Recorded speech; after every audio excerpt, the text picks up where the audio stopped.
Mi marido me echó de casa después de ganar 114 millones de euros en los euromillones. No olerás ni un céntimo de mi dinero, gorda inútil, me gritó con maldad. Pero el imbécil nunca se molestó en mirar el nombre escrito en el reverso del boleto. Y de eso hacía ya una semana.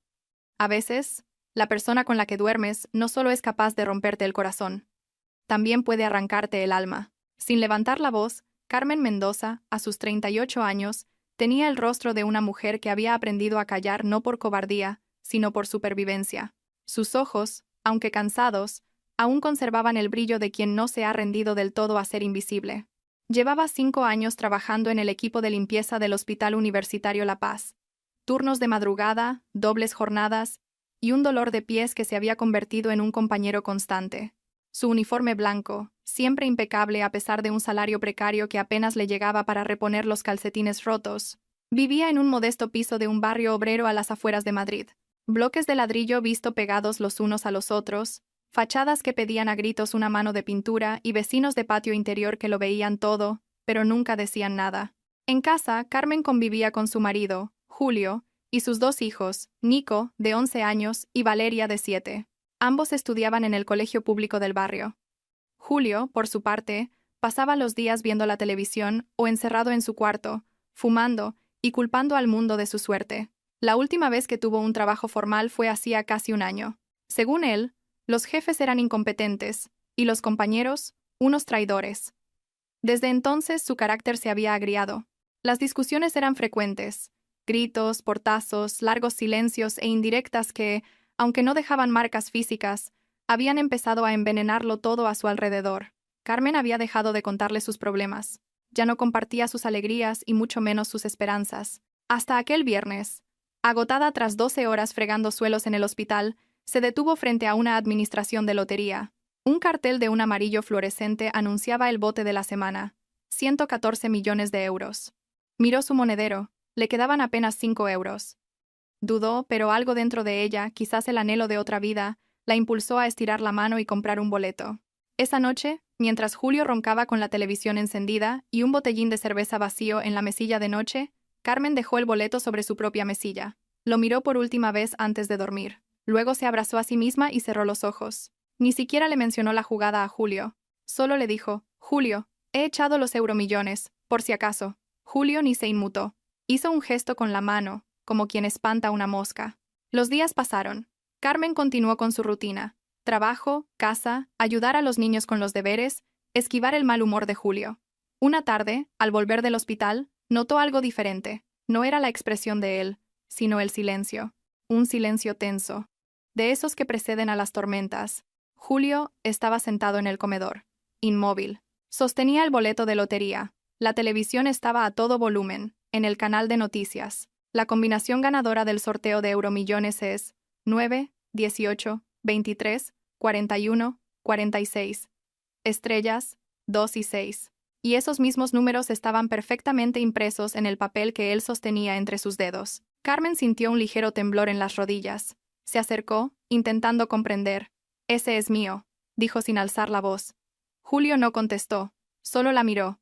Una mirada oscura, como la de un extraño.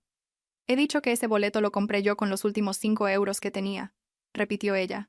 Lo que siguió fue una explosión de rabia acumulada durante años. Julio se levantó de un salto, tiró la silla al suelo y gritó con una furia que hizo que Valeria, que jugaba en su cuarto, saliera corriendo asustada. «¿Tú? ¿De qué crees que vas a ver un céntimo de este dinero? No eres más que una mantenida inútil. Agradece que te he soportado todos estos años». Carmen se quedó paralizada. Sintió que la sangre se le iba del rostro. Nico apareció detrás de ella, con los ojos como platos. «Papá, ¿por qué le gritas a mamá?» Pero Julio no se detuvo. «Esta es mi casa, mis reglas. Ni tú ni tus malditos hijos me vais a arruinar la vida ahora». Carmen retrocedió, con el corazón martilleándole en el pecho. Se aferró al respaldo de una silla. «Julio, en ese boleto está mi nombre. Lo compré yo. Aquí no hay ningún nombre escrito», gritó él, agitando el papel en el aire. «Y si lo hubiera te lo rompería en la cara.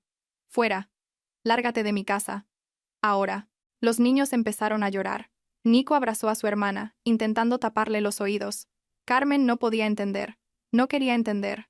Esa era su casa, sus hijos, su familia. pero en ese instante comprendió que ya no tenía nada. Julio fue a su habitación, abrió el armario y tiró sus pocas pertenencias al suelo. Una maleta destartalada, un par de zapatos, 3 blusas viejas. Lo arrastró todo hasta la puerta. Carmen, con la dignidad pendiendo de un hilo, se agachó a recogerlo mientras los vecinos empezaban a asomarse a las ventanas. «¿Qué haces, Julio? ¡Que te están viendo los niños!», gritó una vecina desde el segundo piso. «Usted no se meta donde no la llaman, Marisa», respondió él furioso. ¿Se creía esta que me iba a robar? Carmen salió con la maleta. Nico corrió hacia ella. «Mamá, no te vayas. No nos dejes. No os voy a dejar nunca, mi amor. Solo necesito pensar». Caminó sin rumbo. Las calles le parecieron más oscuras que nunca. La ciudad seguía su ritmo, indiferente. Nadie se paraba a mirar a una mujer con la mirada vacía y una maleta rota. Acabó sentada en un banco de una plaza.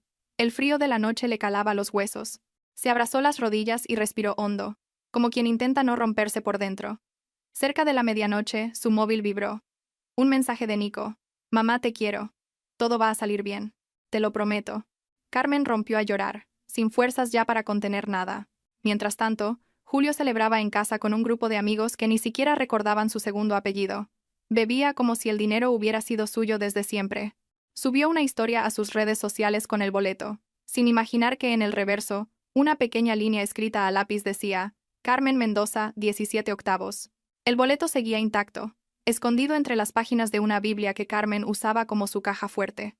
Julio lo había encontrado buscando algo que vender. No se molestó en mirar los detalles. No pensó que ella pudiera reclamar nada porque, en su mente, ella no tenía derecho ni a su propio nombre. En la plaza, una mujer de unos 60 años se acercó a Carmen con un café caliente. «¿Estás bien, hija?» «No. Pero lo estaré. ¿Quieres hablar?» «Ahora no. Quizás mañana». Carmen bebió el café. Le supo a infancia, a lo que una vez fue. Y en ese instante, mientras la ciudad dormía y su mundo parecía haberse derrumbado, entendió que algo dentro de ella había despertado. No era rabia, tampoco era venganza, era dignidad. Y aunque esa noche durmió en un banco, con los zapatos húmedos y el alma rota, por primera vez en mucho tiempo, soñó que se levantaba, soñó que volvía a por sus hijos, y que aquel boleto que parecía haberla dejado sin nada, iba a ser el principio de todo lo que, un día, le pertenecería por derecho. El amanecer no trajo esperanza, trajo frío, dolor de espalda y un sabor metálico en la boca que no era de hambre, sino de tristeza vieja. Carmen se despertó sentada en el banco de la plaza, abrazada a su propia soledad, con la cara húmeda por el rocío de la madrugada. La anciana que le había ofrecido el café ya no estaba. Solo quedaban algunos mendigos durmiendo entre cartones y el eco de sus propios pensamientos golpeándole el pecho una y otra vez. Se levantó sin rumbo. Caminó por las calles desiertas, envuelta en una chaqueta insuficiente para el frío y arrastrando la maleta, que cada vez pesaba más. Decidió ir a casa de su madre. Llamó a la puerta con los nudillos helados. Esperó. Oyó unos pasos lentos tras la puerta, y finalmente, el sonido de una cerradura. Apareció Lourdes, una mujer de mirada dura, curtida por los años. No le dijo buenos días. La examinó de arriba abajo y se cruzó de brazos. «¿Qué ha pasado ahora?», preguntó sin asomo de sorpresa. «Necesito quedarme unos días. Julio me ha echado de casa». Lourdes suspiró como si hubiera oído esa historia 1000 veces. «Así que por fin te has dado cuenta de quién es». «Ya te lo dije, Carmen. Te lo advertí cuando lo conociste. Ese hombre nunca te ha querido». «Lo sé. No he venido a por un sermón, solo a por un techo, mamá. Solo eso». Lourdes dudó, mirándola como si fuera un estorbo. Finalmente, abrió la puerta del todo. Carmen entró. El aire olía a cebolla quemada y a decepción. Fue directa al sofá y se derrumbó. Lourdes se sentó en una butaca, cruzó las piernas y encendió un cigarrillo. «¿Y los niños? Se los ha quedado él. No me ha dejado traerlos. ¿Y te has ido sin más? ¿Sin luchar?» Carmen la miró con unos ojos tan vacíos que parecían llorar hacia adentro. «No tengo fuerzas, mamá. Siento que estoy muerta. ¿Y qué piensas hacer ahora?» «No lo sé». Lourdes expulsó el humo lentamente. «Pues más te vale saberlo pronto. Porque aquí no te vas a quedar a vivir». A Carmen se le encogió el estómago. Ni siquiera en su propia sangre encontraba consuelo. El techo que pedía como refugio tenía un precio que no podía pagar. El desprecio disfrazado de ayuda. Dormir allí era como mendigar dignidad. Aguantó 2 noches. A la tercera, decidió marcharse. Buscó en internet desde un locutorio un centro de acogida para mujeres víctimas de violencia. Encontró uno a 6 calles del hospital. Llamó a la puerta con miedo. Le abrió una mujer de unos 40 años, morena, de ojos profundos y expresión firme. ¿Eres Carmen? Sí. Me dijeron que aquí ayudaban. Soy Lidia. Pasa. El lugar era una casa antigua rehabilitada con cariño, carteles de sororidad en las paredes, fotos de mujeres sonriendo, una cocina que olía a sopa caliente, niños correteando, lágrimas compartidas en silencio. Carmen sintió que, por primera vez en días, podía respirar. Lidia la hizo pasar a su despacho, cogió un cuaderno y empezó a anotar. Nombre completo: Carmen Mendoza. Edad: 38. Tipo de violencia: física, emocional, económica. Carmen dudó. Emocional y económica. Me echó de casa delante de mis hijos.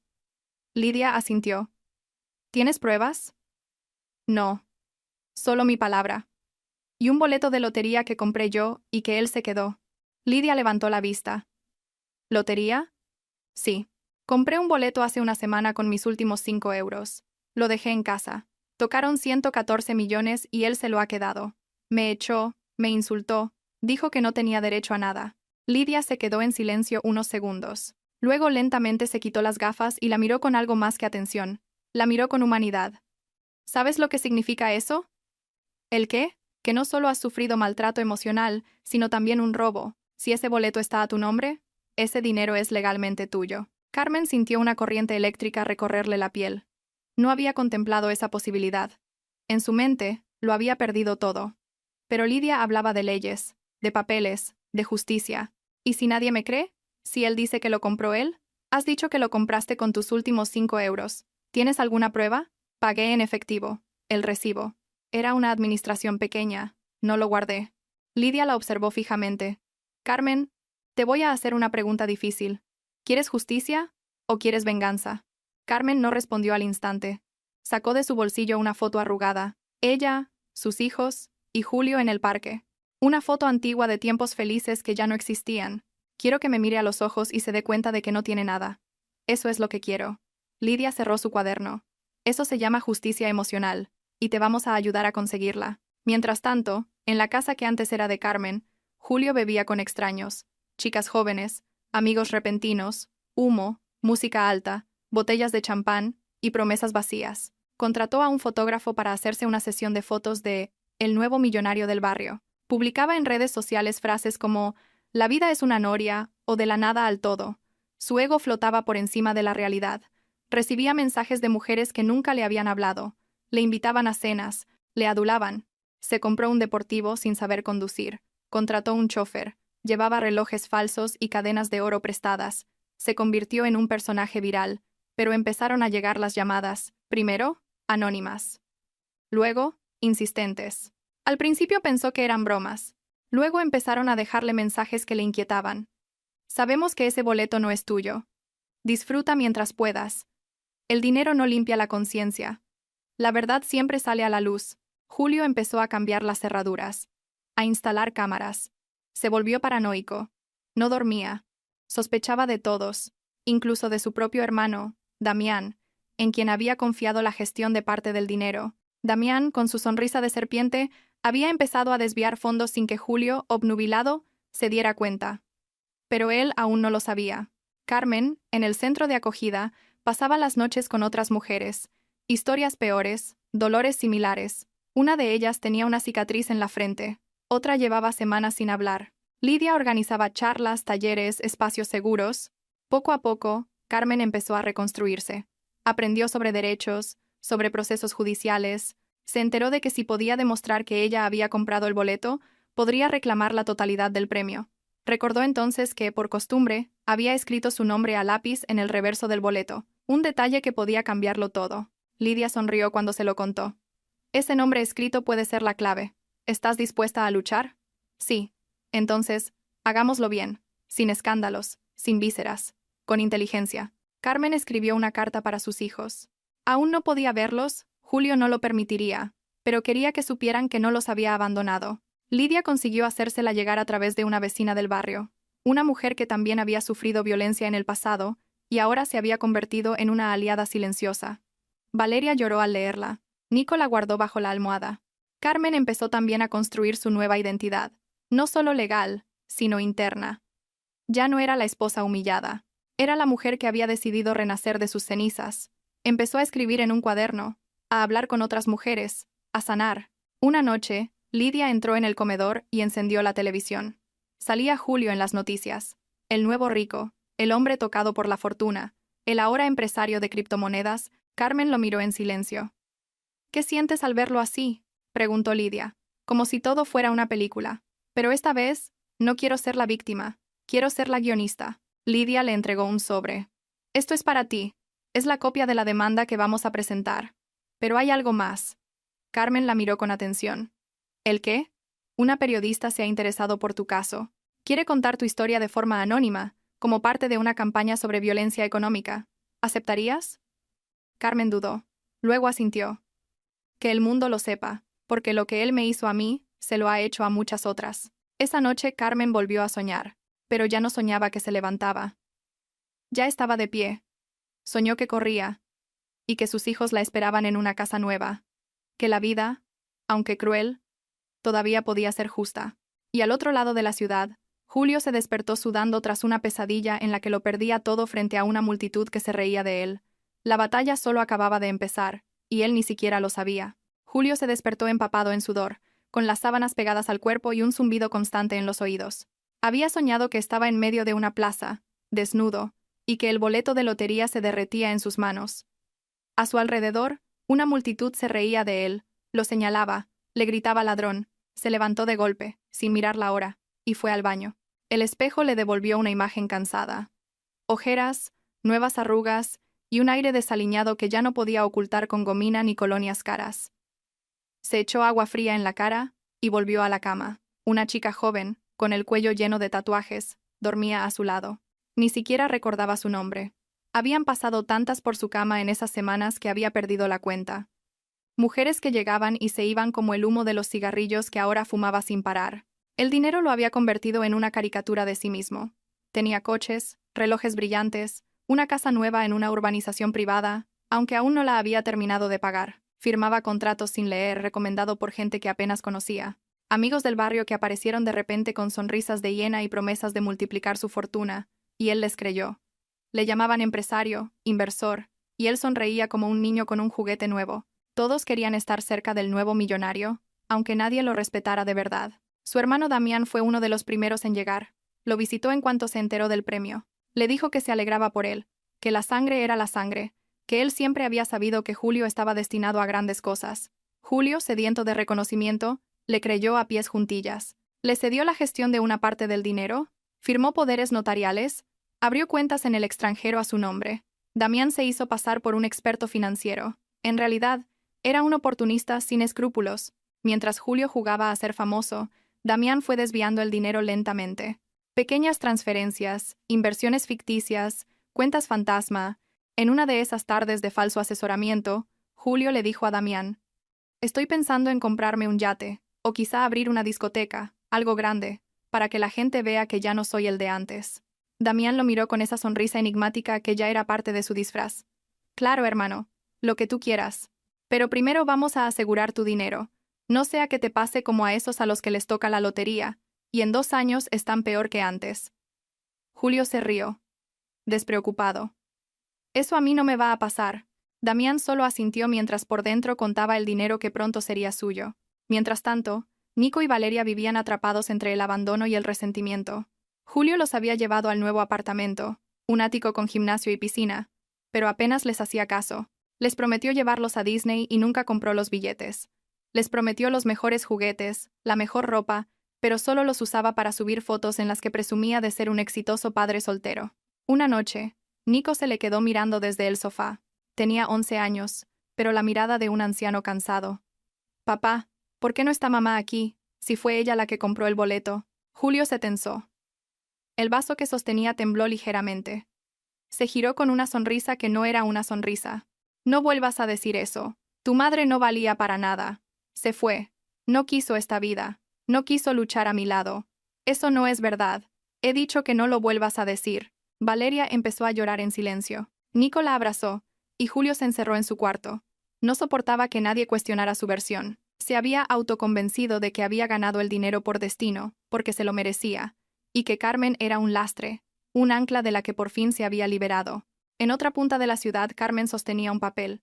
Era la admisión a trámite del proceso judicial. Lidia la miraba con un orgullo contenido. Ahora das el primer paso, no hacia la venganza, sino hacia la verdad. Carmen asintió. Ya no temblaba. Ya no hablaba con voz entrecortada. Algo en su mirada había cambiado. Era la misma mujer, pero con otro fuego en los ojos. Paralelamente, Lidia contactó con una periodista llamada Lara, especializada en derechos de la mujer. Lara, que también había sido víctima de violencia económica, se obsesionó con el caso de Carmen desde que lo escuchó. No era solo una historia potente, era la radiografía de miles de mujeres invisibles a las que se les arrebata todo sin dejar rastro. Lara le pidió una entrevista. Carmen aceptó con la condición de no mostrar su rostro ni su nombre. Empezaron a grabar un documental en el centro de acogida, con testimonios de otras mujeres. Era, a su vez, una bomba de relojería y un espejo para la sociedad. Lara lo tituló Sueños robados, cuando la violencia no deja moratones. La historia de Carmen era el hilo conductor. Mientras tanto, Julio empezó a notar que algo iba mal. Llamadas de números desconocidos. Mensajes con frases inquietantes. Una noche encontró en la puerta de su apartamento un papel con una sola palabra escrita a mano. Ladrón. Ni siquiera era un insulto elaborado. Era un desprecio directo. Entró en el apartamento como un huracán. Lo revisó todo. Gritó. Golpeó la mesa. Nico lo miraba desde el pasillo. ¿Qué pasa, papá? Nada. Vete a dormir. Pero Julio no pudo dormir, ni esa noche ni las siguientes. Su paranoia crecía. Instaló alarmas. Le pidió a Damián que investigara si alguien le estaba boicoteando. Damián le dijo que no se preocupara. Pero al día siguiente, la cuenta principal del banco reflejó movimientos extraños. Llamó al banco. No entendió nada de lo que le decían. Hablaban de transferencias a una cuenta internacional a nombre de una sociedad que no conocía. Llamó a Damián. No contestó. Carmen, por su parte, recibía mensajes de apoyo de otras mujeres que habían visto el avance del documental. Mujeres de barrios humildes, de oficinas, de pueblos. Le decían que se sentían representadas, que les devolvía la fuerza. Carmen empezó a sentir que su historia ya no era solo suya. Era parte de algo más grande.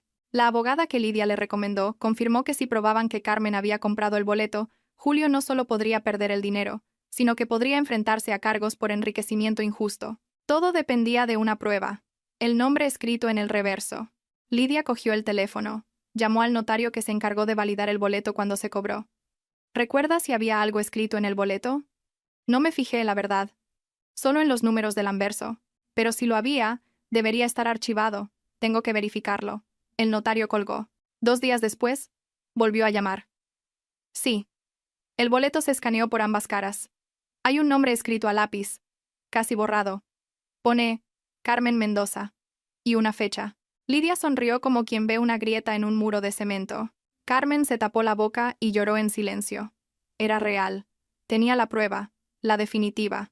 Julio, por su parte, recibió una carta esa semana. Un sobre blanco, sin remitente visible. Dentro, una notificación del juzgado. Una demanda por apropiación indebida. El nombre de Carmen estaba escrito en mayúsculas en el documento. El resto se volvió borroso ante sus ojos. Se quedó inmóvil, sin aire.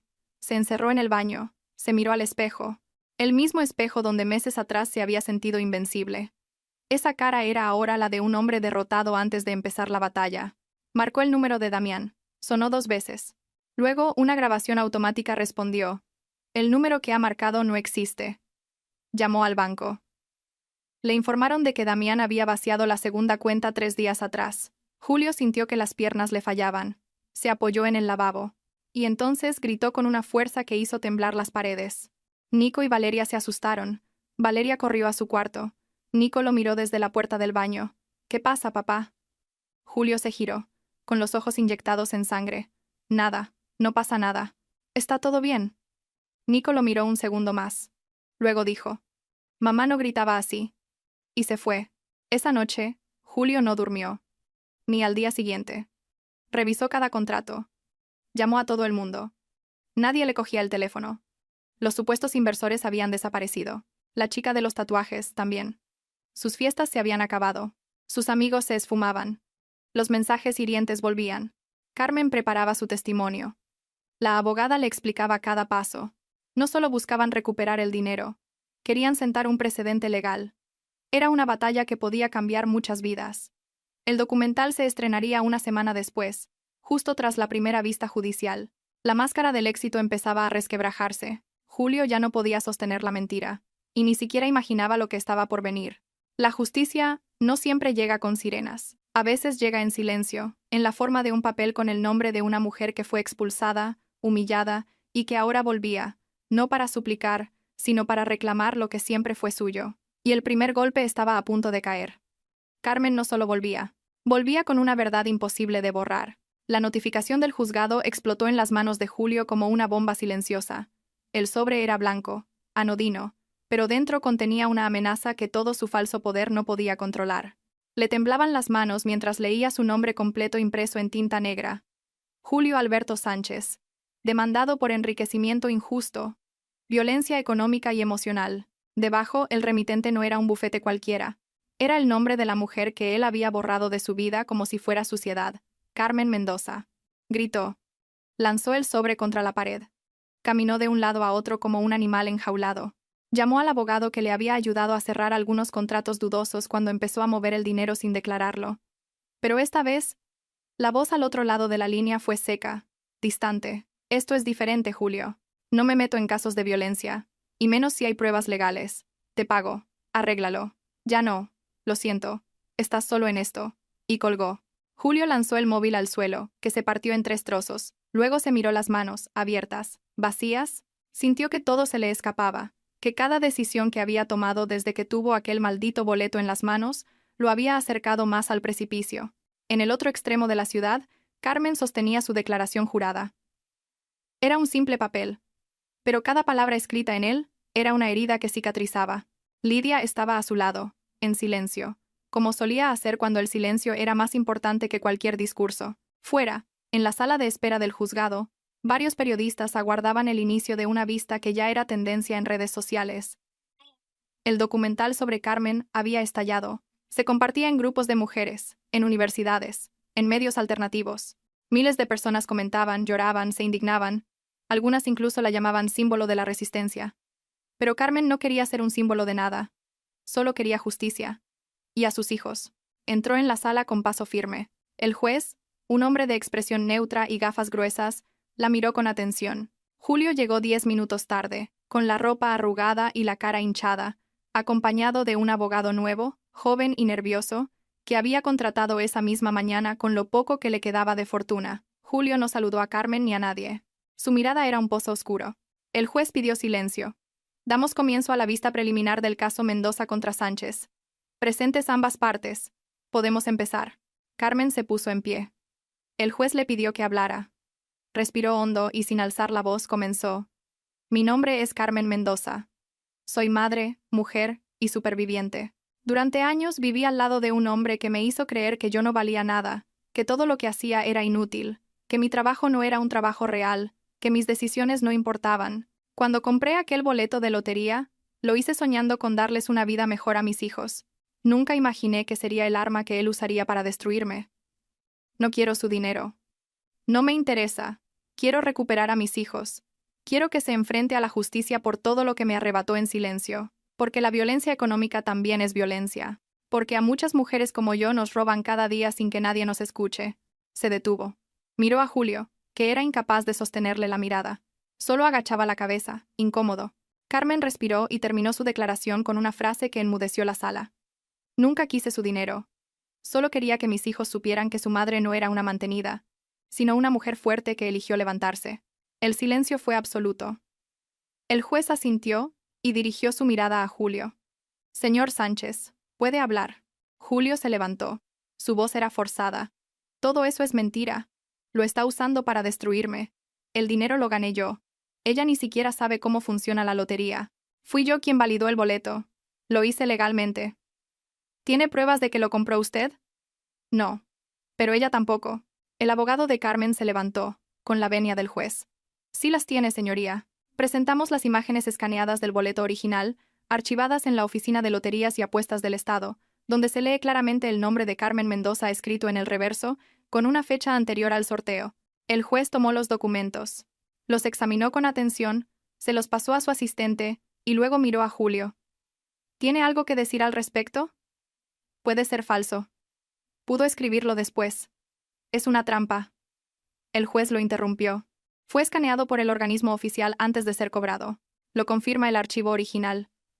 Señor Sánchez, está en una situación muy seria. Le recomiendo que mida sus palabras. Julio se sentó de golpe. Estaba pálido. Por primera vez su defensa se derrumbaba. Ya no tenía argumentos, solo rabia. La vista continuó con testimonios. Lidia testificó sobre el estado en que Carmen llegó al centro de acogida. Luego hablaron dos vecinas.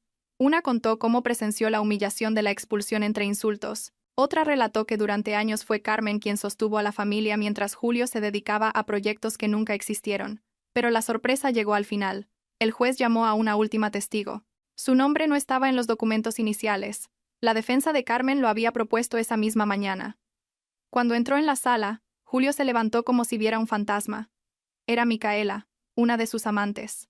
La misma que subía fotos con él a redes sociales, la que él llamaba la verdadera reina de mi vida. Carmen la miró con una mezcla de sorpresa y tristeza. Micaela se acercó al estrado. Su aspecto era diferente. Iba sin maquillar, con ropa sencilla y los ojos tristes. El juez le pidió que hablara. Conozco al señor Sánchez desde hace 5 meses. Iniciamos una relación. Yo no sabía que tenía hijos a su cargo, y mucho menos que había echado a su mujer. Me enteré por las redes sociales. Al principio, él lo negaba, pero cuando empezó a quedarse sin dinero, su carácter cambió. Se volvió agresivo. Un día, discutimos por un mensaje que recibí. Me empujó contra la pared. Me dejó un moratón. No lo denuncié. Tenía miedo. Pero cuando vi el documental sobre Carmen, supe que tenía que estar aquí. Julio se levantó de la silla. Mentirosa. Eso no pasó.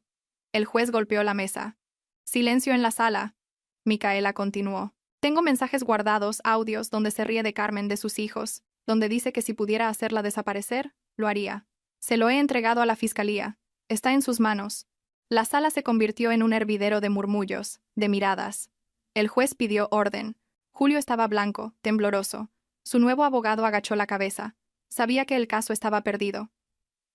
Carmen no sonrió. No sintió venganza. Solo sintió pena por todos.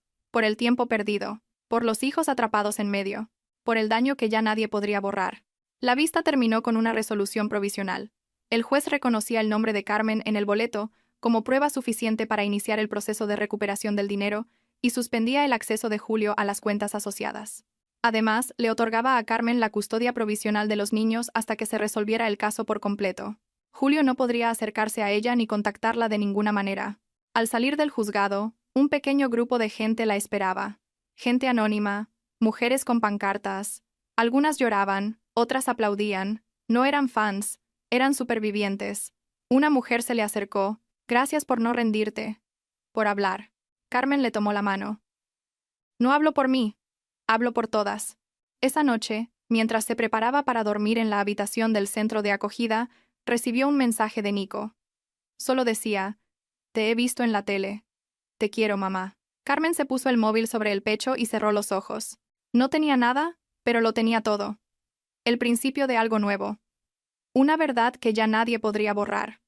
Y esta vez, el silencio ya no la iba a callar. La mañana siguiente trajo una brisa cálida, como si el aire hubiera decidido tratarla con delicadeza. Se despertó antes que nadie. Caminó descalza por el pasillo del refugio y se detuvo frente al pequeño espejo de la cocina. Ya no era la misma mujer que había llegado semanas atrás. Ya no temía su reflejo. No buscaba defectos ni se escondía de sus pensamientos. Ahora buscaba motivos, razones y, sobre todo, un plan.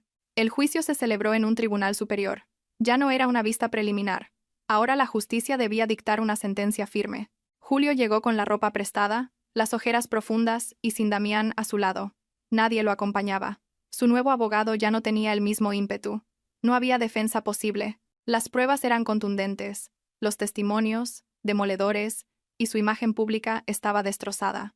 El documental seguía viralizándose, convirtiéndose en un fenómeno. Lo compartían asociaciones de mujeres, abogados, jueces y cientos de personas que nunca habían oído el nombre de Carmen, pero que ahora la reconocían por la calle. Dentro de la sala, el ambiente era tenso. Carmen se sentó en primera fila, con Lidia a su lado. Llevaba una blusa blanca y una sencilla carpeta en las manos. Sin joyas, sin maquillaje. No necesitaba adornos para demostrar quién era. Su presencia era suficiente. El juez revisó cada detalle. El boleto registrado a su nombre, la prueba escaneada, las transacciones bancarias de Julio, el testimonio de Micaela, los audios aportados, los insultos públicos, el abandono de sus hijos. Todo estaba documentado. El juez se detuvo antes de leer la sentencia, como si hasta el aire necesitara prepararse. En base a las pruebas presentadas y los testimonios recabados, este tribunal determina que el señor Julio Sánchez es culpable de enriquecimiento injusto, conducta fraudulenta y violencia económica y emocional contra la señora Carmen Mendoza, se le condena al pago de una cuantiosa multa en concepto de indemnización, se congelan todas sus cuentas bancarias y se ordena el embargo inmediato de la propiedad sita en la urbanización privada de Las Lomas. Además, se establece una orden de alejamiento por la cual el acusado no podrá acercarse a menos de 300 metros de la señora Mendoza o de sus hijos durante un periodo no inferior a 5 años. Julio no dijo nada, solo agachó la cabeza. El sonido de la sentencia cayó como un mazo. No gritó, no lloró, no protestó. Sabía que todo había terminado. En el fondo, sabía que había empezado el día que tiró a Carmen a la calle como si fuera un trasto. Ese fue el principio de su fin. Carmen salió del juzgado en silencio. Varios medios de comunicación la esperaban. No habló para las cámaras, solo para una niña que se le acercó tímidamente con un dibujo. El papel mostraba a una mujer con una capa, rodeada de corazones. Carmen lo aceptó, con un nudo en la garganta. Gracias, dijo. ¿Es para mí? Sí. Mi mamá dice que eres muy valiente. Carmen se agachó y la abrazó. No respondió con palabras, solo cerró los ojos y se permitió sentir el momento. La noticia de la sentencia recorrió el país. En cuestión de horas, la historia de Carmen dejó de ser un caso de violencia para convertirse en un fenómeno social. Empezaron a lloverle invitaciones para entrevistas, pero Carmen no quería cámaras ni espectáculos sensacionalistas. Quería algo real, algo que durara más que unos segundos de fama. Con la ayuda de Lidia y parte del dinero que recuperó tras el juicio, fundó una organización a la que llamó Fundación Puerta Abierta. Un espacio para mujeres víctimas de violencia económica y emocional. El objetivo era claro: ofrecer refugio, guía legal, apoyo psicológico y sobre todo una red real que funcionara más allá de los discursos bonitos. El primer taller lo impartió ella misma. Una sala pequeña, con sillas recicladas y tazas de café caliente. Frente a ella, 8 mujeres la escuchaban en silencio. Todas con historias diferentes, todas con la misma mirada. Carmen se sentó y empezó a hablar, sin papeles, sin discursos preparados. Durante mucho tiempo, pensé que no era suficiente, que si me callaba, él cambiaría, que si era paciente, si era buena, si me sacrificaba, todo se arreglaría. Estaba equivocada. A veces, el silencio nos salva. A veces, el silencio mata. Pero aprendí algo importante. No somos las cicatrices que otros nos dejan. Somos las manos que ahora escriben una nueva historia. Y esa historia empieza con la decisión de no vivir más con miedo. Una de las mujeres rompió a llorar. Otra apretó los puños. Carmen entendió en ese momento que había encontrado su lugar. No como víctima, no como heroína, sino como puente. Julio, por su parte, vivía en una habitación alquilada en la trastienda de una ferretería. Sin coche, sin amigos, sin dinero. Damián había desaparecido. Se había llevado todo lo que quedaba en las cuentas, y ni siquiera se había molestado en dejar una nota. Intentó contactarlo varias veces, pero el número estaba fuera de servicio, los mensajes, ignorados. Nadie de la familia quería hablar con él. Se había quedado solo, y, ahora, sin máscaras. Se enfrentó a sí mismo y no le gustó lo que vio. Buscó trabajo. Nadie lo contrataba. Su cara estaba en Internet, asociada al escándalo. Incluso las mujeres con las que había estado lo bloqueaban. Micaela había salido públicamente a contar su experiencia. Lo llamaban maltratador, estafador. Le llovían los insultos en redes. Vivía con miedo a salir a la calle, miedo a que lo reconocieran, miedo incluso de sí mismo. Una noche, borracho, grabó un vídeo con el móvil. La gente me juzga. Todos ustedes no saben lo que es vivir con ella. Yo también sufrí. Yo también tenía derecho a ser feliz. Pero al verse en la pantalla, no se reconoció. Ni él mismo se creía sus palabras. Apagó el móvil y lloró por primera vez sin gritar. Solo en silencio. Nico y Valeria ya vivían con Carmen. El reencuentro fue privado, lleno de emociones contenidas. Nico la abrazó durante 5 minutos sin soltarla. Valeria no paraba de hablar, como si tuviera todo guardado en el pecho. Carmen los escuchó, los besó, les preparó chocolate caliente y les prometió algo que sí podía cumplir.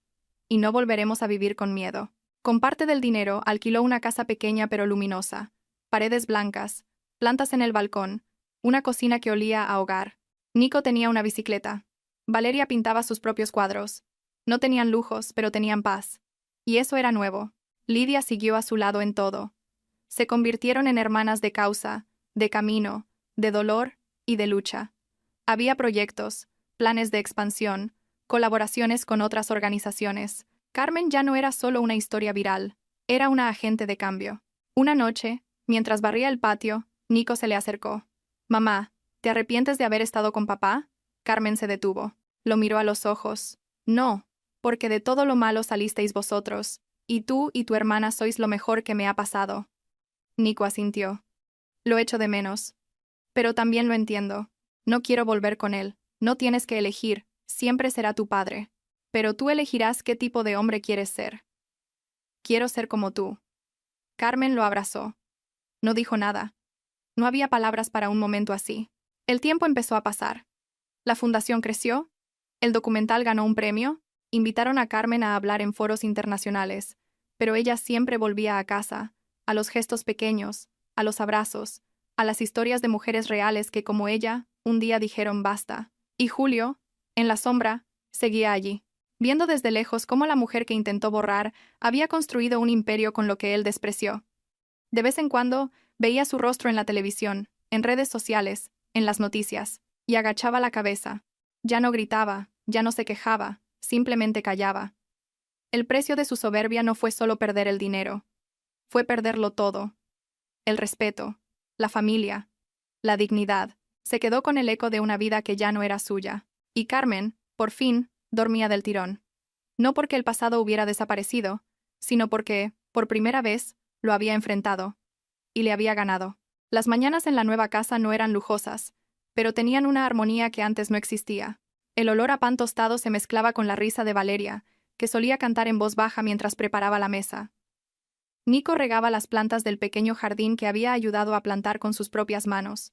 Era una casa sencilla, de paredes claras y grandes ventanas, pero cada rincón hablaba de reconstrucción, de amor replantado después del desastre. Carmen caminaba descalza por el suelo de madera, con una taza de café en la mano, el pelo suelto y la cabeza alta. Había comprado esa casa con parte del dinero recuperado, pero no era el dinero lo que la hacía valiosa, sino todo lo que había costado llegar hasta allí. Cada baldosa puesta, cada mueble elegido, simbolizaba la libertad. Fuera, el sol empezaba a despuntar y el mundo seguía girando, pero ahora, por primera vez en mucho tiempo, giraba sin aplastarla. La Fundación Puerta Abierta había crecido más allá de sus sueños. Lo que empezó como una red de apoyo para una docena de mujeres, ahora tenía delegaciones en otras 3 ciudades. Había talleres, asesoría legal, sesiones de arteterapia y autocuidado. Carmen había logrado reunir un equipo de profesionales que trabajaban con una dedicación que iba más allá del salario. Mujeres y hombres que habían vivido en carne propia lo que significaba estar al otro lado de la indiferencia social. Lidia se había convertido en su socia formal. Juntas organizaron un evento nacional al que llamaron Voces que no callan. Se inscribieron miles de mujeres. Fue una convocatoria sin precedentes, y los medios lo cubrieron como una revolución emocional. En medio de los preparativos, Carmen se detuvo un momento a observar la magnitud de lo que estaban creando. Detrás del escenario, rodeada de técnicos, luces y pancartas con palabras de resistencia, Lidia se le acercó con una sonrisa honesta. ¿Te das cuenta de lo que has hecho? Carmen agachó la cabeza, casi con timidez. No lo he hecho sola, pero nadie lo hizo por ti. En el escenario, el equipo ajustaba los últimos detalles. Carmen respiró hondo. Era la primera vez que hablaría ante tanta gente, no como la víctima, sino como la persona que había convertido su dolor en fuerza. Mientras tanto, en una habitación de alquiler semanal en un edificio decrépito, Julio intentaba hacer una transmisión en vivo desde su viejo móvil. La pantalla estaba sucia, el micrófono fallaba y su voz sonaba vacía, como la de un actor que se repite sin convicción. «Hola amigos, estoy aquí para contar mi verdad. Muchos me han juzgado, pero nadie sabe lo que de verdad pasó». Cerró los ojos y, al mirar el contador de espectadores de la transmisión, vio el número 0. Nadie lo escuchaba, nadie lo buscaba, Los pocos que aún recordaban su nombre lo hacían por la vergüenza. Se había convertido en un chiste en redes sociales, el símbolo de la arrogancia derrotada. Había incluso memes con su cara y frases hirientes como «Cuando tu ego no puede pagar el alquiler». La misma gente que antes lo adulaba ahora se reía de su caída. Damián nunca apareció. Había desaparecido con lo último que quedaba en las cuentas. Los contratos que Julio firmó sin leer ahora lo ataban a deudas que no entendía. Lo había perdido todo, pero lo que más le dolía era saber que nadie lo echaba de menos. Una vez al mes, escribía mensajes a Nico y Valeria. No respondían. Nunca. Carmen no se lo prohibía, pero los niños ya no querían contacto. Nico, al ver los mensajes, simplemente los borraba. Valeria ni siquiera los leía. Para ellos, el padre que los había repudiado había dejado de existir. El evento Voces que no callan fue más grande de lo esperado. El auditorio, con más de 3.000 mujeres, estaba lleno. Carmen subió al escenario entre aplausos. No llevaba un discurso escrito. Habló desde el alma. Nos enseñaron a callar, a aguantar, a disculpar. Nos dijeron que la violencia solo importa si hay sangre, pero la sangre no siempre se ve. A veces te desangras por dentro y nadie se da cuenta. Yo viví muchos años en silencio, pensando que el amor era sacrificio, que era normal estar rota, que el miedo era parte de ser mujer, hasta que me vi en un banco de un parque, con una maleta rota y la dignidad hecha añicos, y ese día decidí que nadie más contaría mi historia por mí. Ese día empecé a escribirla yo. Hubo un silencio absoluto. Algunas lloraban. Otras se cogían de la mano. Luego, el auditorio estalló en aplausos. Había gritos de apoyo, nombres que Carmen no conocía, pero que la abrazaban con la mirada. Después del evento, una editorial la contactó para convertir su historia en un libro. Carmen dudó, no por pudor sino por respeto. Sabía que no era solo su historia, era la de muchas. Aceptó con la condición de incluir testimonios reales de otras mujeres. El libro se tituló Las cosas que callamos en nombre del amor. Fue un éxito inesperado. Las redes sociales la bautizaron como la mujer que derrotó el ego de un millonario. A Carmen no le gustaba el título.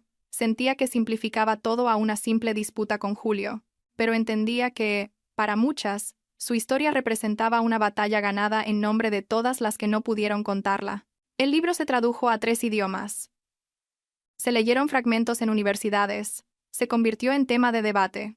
Pero Carmen seguía yendo cada mañana al centro social, preparando café, escuchando historias, acariciando silencios. Una noche, mientras ordenaba unos libros en la biblioteca de la fundación, Nico entró en la sala.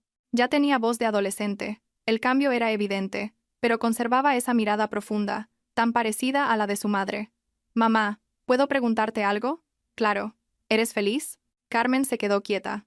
Pensó en todo lo que había pasado. En las noches sin dormir, en los insultos, en el juicio, en las mujeres que había abrazado, en sus hijos creciendo sin miedo. No respondió sí. Respondió, «Estoy en paz, que es mejor que ser feliz, porque la paz nadie te la puede quitar». Nico sonrió. No dijo nada más. Se acercó y la abrazó con fuerza. Mientras tanto, en su habitación, Julio veía un fragmento del evento por internet.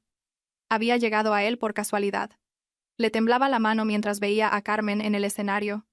Luminosa, aplaudida, en su rostro ya no había rabia, solo un vacío inmenso. Apagó el móvil y se quedó en silencio. Recordó las veces que le había dicho que no servía para nada, que nadie la escucharía, que estaba sola. Y ahora, el que estaba solo, era él. La vida no se lo había quitado todo como un castigo. Se lo había quitado para demostrarle que no se puede construir una casa con cimientos de desprecio. Carmen, por su parte, volvió a su hogar esa noche. Preparó el postre favorito de Valeria, ayudó a Nico con un trabajo del instituto, y luego se sentó en el porche, con una manta sobre las piernas y una taza de té. La luna estaba llena, la brisa era suave, y por primera vez en años, no sintió miedo, ni ansiedad, ni culpa, solo gratitud. Porque al final, cuando la vida te lo arrebata todo, también te da la oportunidad de reconstruirte desde la verdad, y esa verdad, aunque duela, al final siempre te hace libre. Carmen se despertaba antes del amanecer, como hacía desde hacía meses. Ya no por ansiedad ni por costumbre, sino por elección. Le gustaba ese momento del día en que el mundo aún no se ha despertado de sus propios ruidos. Se ponía la bata, preparaba un café y salía al porche en silencio. El aire fresco de la mañana le acariciaba el rostro con suavidad, como si la vida, en un gesto silencioso, le recordara que seguía ahí, que ahora era suya.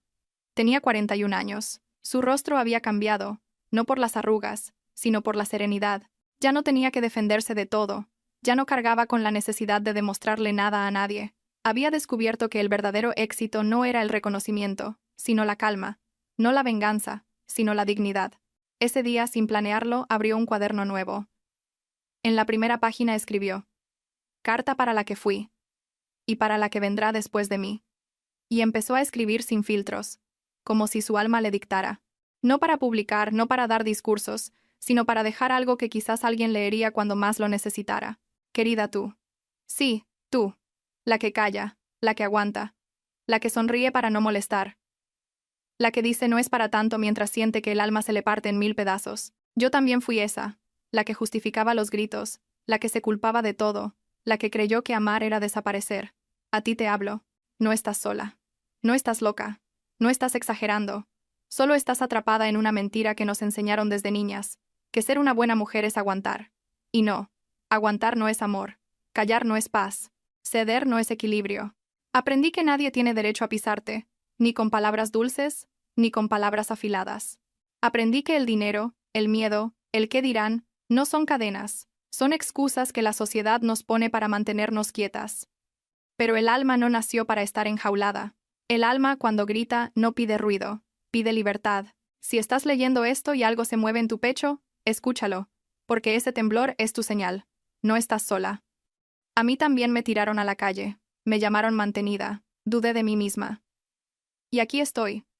No porque sea fuerte, sino porque un día decidí dejar de mentirme. No busques venganza, busca la verdad. No sueñes con aplastar al otro, sueña con levantarte tú, porque quien camina sola, llega más lejos. Firmó la carta y la guardó. Pensó en publicarla. Aún no. Las cosas importantes necesitan reposar. A mediodía, Nico pidió ir a comer a la playa. Le encantaba el mar. Siempre lo había sentido como su refugio, incluso antes de saber por qué. Prepararon bocadillos, zumo de naranja y una manta. Valeria se llevó sus pinturas. Las horas pasaron sin reloj, sin obligaciones, solo ellos tres, el sonido de las olas y el cielo abierto. «Mamá», preguntó Valeria con una mancha de pintura en la cara, «¿crees que todo esto tenía que pasar?» Carmen la miró sin responder de inmediato. Luego, asintió lentamente. «Sí, lo creo, porque si no hubiera pasado, seguiríamos viviendo en una mentira». Valeria no lo entendió del todo, pero sonrió igualmente. Nico lo entendió perfectamente. Carmen miró el mar y pensó en el tiempo, en cómo había pasado de ser invisible a ser un símbolo, de ser silencio a ser una voz. No había planeado nada. Simplemente, se había sido fiel a sí misma. Lidia la llamó esa tarde. La habían nominado para un premio internacional por su labor en derechos humanos. Querían que Carmen la acompañara a Bruselas a recogerlo juntas. No dudó, aceptó, no por vanidad, sino porque entendía que en esto ya no estaba sola. Lo que habían creado no era suyo, era de todas. Mientras Carmen vivía un presente lleno de propósito, Julio vivía entre ruinas. Su habitación seguía siendo la misma. El alquiler siempre tarde. Comía lo que podía. A veces lo que encontraba. Intentó hacer de repartidor con una moto prestada, pero nadie confiaba en él. Su cara generaba rechazo. Esa noche, abrió su viejo portátil. En la pantalla, YouTube le recomendó el documental que lo había hundido. Dudó. Su primer instinto fue cerrar la pestaña. Pero algo dentro de él le pedía ver. Escuchar. Le dio al play. El vídeo empezó con la voz de Carmen. Suave, sin rencor. Cuando te dicen que no vales nada, te lo acabas creyendo. Lo más duro no fue que me echara. Fue darme cuenta de que ya no sabía cómo defenderme. Julio sintió un nudo en la garganta. Adelantó unos minutos. Aparecieron imágenes de la antigua casa, de los niños, de la puerta cerrándose en su cara. Se miró sus propias manos. Había querido con esas manos, pero también las había usado para empujar, para cerrar, para aislar. Cuando el vídeo terminó, no lloró de rabia ni de vergüenza. Lloró con un llanto nuevo, profundo, silencioso. Por primera vez entendió lo que había hecho. Por primera vez, no se justificó. Escribió un mensaje. Carmen, sé que no merezco que leas esto, pero he visto el vídeo y ahora entiendo muchas cosas. No te pido perdón. Solo te doy las gracias por haberte ido, porque si no te hubieras ido yo seguiría siendo un monstruo. Cuídalos. Y cuídate tú. Yo me encargaré de no volver a hacerles daño. Carmen leyó el mensaje esa noche. No contestó. No lo necesitaba. Lo que necesitaba, ya lo tenía. Y estaba en su cama limpia, en el cuaderno de su mesilla, en los dibujos de Valeria, en las risas de Nico, en las voces de cientos de mujeres que llegaban a la fundación con los ojos muertos y se iban con la cabeza alta. A la mañana siguiente, Carmen caminó sola por la playa. El mar estaba en calma. Se sentó en la arena y sacó un cuaderno nuevo. Escribió una sola frase. La historia ha terminado. Luego la tachó. La historia acaba de empezar. Miró al horizonte y cerró los ojos. Por fin, había entendido que la vida no es justa, pero a veces, solo a veces, la vida te devuelve lo que tu alma se merece. Y sonrió, porque a veces, perderlo todo es la única manera de encontrarse a uno mismo, porque quien camina sola, llega más lejos.